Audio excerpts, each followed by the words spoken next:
My fellow citizens and residents, I bid you warm greetings from the Water Services Department.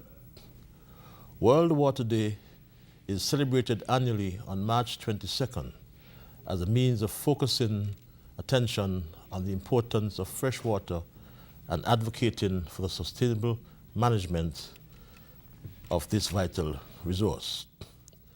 The first World Water Day was commemorated on March 22nd, 1993, as a result of a declaration by the United Nations General Assembly. In 2017, the World Water Day theme is wastewater, and the campaign Why Wastewater turns the spotlight on reducing and reusing wastewater to help to achieve Sustainable Development Goal number 6.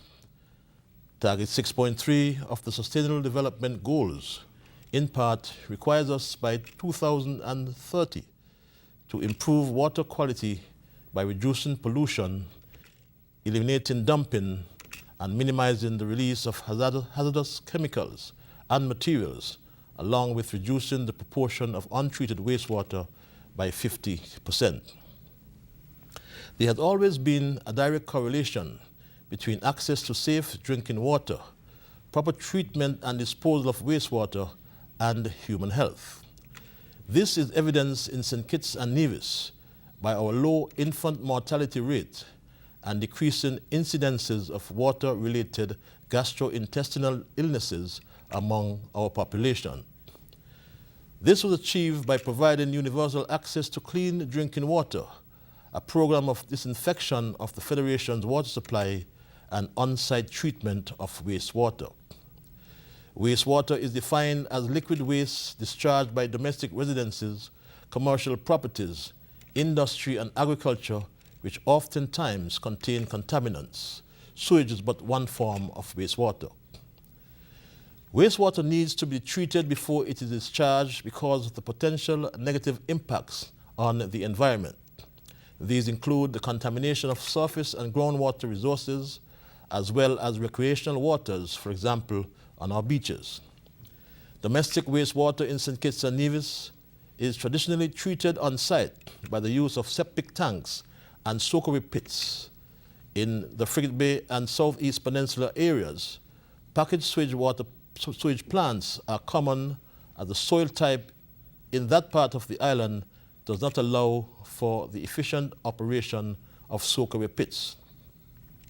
There are no municipal or central wastewater systems in the Federation, except for a wastewater treatment plant in Frigate Bay that treats wastewater from commercial enterprises in that particular area. The Water Services Department is cognizant of the impact of untreated wastewater on our groundwater and has partnered with stakeholders to provide training to address the construction and management of septic tanks. The Department of Physical Planning and the Development Control and Planning Board approve the designs and monitor the construction of these systems.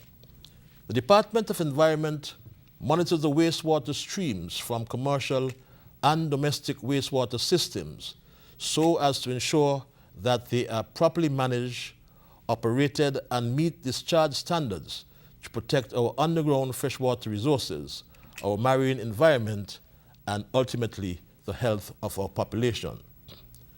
The average water consumption in St. Kitts is 5 million gallons per day. It is assumed that 80%, or approximately 4 million gallons per day, is eventually discharged as wastewater. In this period of universal water scarcity and prolonged drought in St. Kitts, the United Nations is asking us to focus on the efficient use of our fresh water resources and to treat and capture the wastewater for reuse. The opportunities from exploiting wastewater as a resource are enormous. Safely managed wastewater is an affordable and sustainable source of water, energy, nutrients, and other recoverable materials. It therefore needs to be seen as a resource rather than a burden to be disposed of. The demand for water is constantly growing and is rapidly accelerating locally to meet demands in the tourism sector to provide for our cruise ships, hotels, and restaurants. There is also an intrinsic link between water, tourism, and agriculture. We are all aware of the ongoing drought conditions throughout the region, to which my ministry responded promptly by investing in several emergency projects to bring relief to residents. For example, a $200,000 water supply improvement project provided assistance to the residents of Sadlers who suffered for months without running water at the peak of the drought. As well was recommissioned in Lodge Village, a pump installed at Cedar Grove, along with other system improvements island-wide aimed at bringing relief to our residents. These interventions came at a total cost of over $500,000. Several other short and medium-term projects are underway as we endeavor to address the current water deficit in St. Kitts. A $40 million deep well drilling project was signed in January 2015 and was expected within 1 year to add another 2 million gallons of water per day to the Bastia system and alleviate our water woes in the short term. However, owing to delays in this deep well drilling project, your team, Unity Administration, contracted the services of Ocean Earth Technologies to conduct a parallel project in order to provide another 1 million gallons of water per day to augment our water supply in the Bastia Valley area. Ocean Earth Technologies has experience in St. Kitts, having done extensive consultant work in the Bastia Valley Aquifer Wellfield area during phase 1 of the IWCAM project, which was funded by UNEP in 2007. In the meantime, my ministry embarked upon a $600,000 water supply improvement project to build redundancy in the Phillips to Mansion system. Excess water from the Mansion well is now being pumped all the way to Phillips and Molyneux. This will correct the intermittent supply that was experienced in those communities. The project is now complete, and even in the midst of the dry season, farmers in the Mansion area, the Cardi Research Facility, and the Primate Research Facility at Estridge are now enjoying more reliability in their water supply. Looking forward to 2017, your team, Unity Government, has budgeted an additional $500,000 for improvement of the existing water vehicle fleet. Additionally, $2.3 million have been allocated for the construction of storage tanks in the Boyd's West Farm areas so as to provide a more reliable supply for the developments in that area, also to augment the supply at the Ross University School of Veterinary Medicine. Furthermore, my ministry is committed to providing piped water access to all homes in St. Kitts under the Universal Access to Water project. To this end, we have started a second phase of the island-wide surveys to determine the number and location of households that are without this basic amenity. We pledge to roll out this project in the coming months. The Department of Agriculture has identified the availability of irrigation water as the critical factor retarding the growth of the sector on the island. The reuse of wastewater is thus a viable option to address the present deficit in agriculture. No doubt, to help to maximize yields to meet demand, usage of chemical fertilizers and pesticides is increasing, both in industrial and small farming, making agriculture a potential source of environmental pollution. Thus came the declaration of the Bastia Valley Aquifer Wellfield area as a national park and protected area in an effort to limit human activity in that area and protect 2.5 million gallons per day, or 40% of our total accessible freshwater resource, from contamination from domestic and agricultural waste. We encourage our farmers to look into non-conventional water resources like wastewater reuse and rainwater harvesting. If applied safely, wastewater is a valuable source of both water and nutrients, and when mixed with harvested water, it can enhance the water quality and contribute to water and food security and livelihood improvements. Improved wastewater management can improve the health of workers, especially in agriculture, by reducing the risk of pathogen, a disease-causing microorganisms exposure. It can also create direct and indirect jobs in water-dependent sectors and beyond. We are happy to note that the major tourism developments coming on stream all are proposing to invest in modern and efficient wastewater systems, and all are committed to reuse same for irrigation and other purposes. The Water Services Department sits on a steering committee which is mandated to formulate the terms of reference for the new Bastia High School's design. The overarching concept envisages a model green school.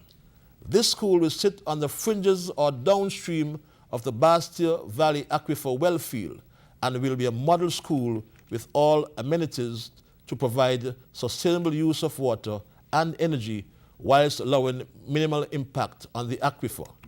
The school will harvest rainwater, treat its wastewater, and reuse the wastewater for irrigation of a school farm and toilet facilities.